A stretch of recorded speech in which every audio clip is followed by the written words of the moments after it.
Abduqodir muxlislari uchun ajoyib xushxabar bor do'stlar. Kecha O'zbekiston milliy terma jamoasi Venesuelani mag'lub etdi va ushbu g'alabadan keyin FIFA seriyasining g'olibiga aylanmoqda.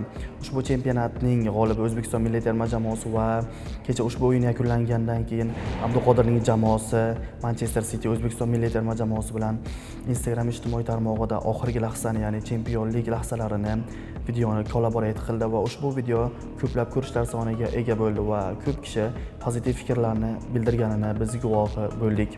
Do'stlar, Abduqodirni faqat O'zbekiston emas, faqat Osiyo emas, faqat Manchester emas, butun Yevropa his qilyapti. U shunchaki himoyaning qo'rg'oni va devoriga aylanmoqda. Biz undan kelajakdagi Ramos, Pike va boshqa futbolchilarni ko'rishimiz mumkin. Aynan uning tezligi boshqa daraja. Abduqodirning keyingi o'yinlariga omad tilaymiz. Bizga obuna bo'ling va videoni do'stlaringizga ulashib qo'ying. Xayr, sog', salomat bo'ling.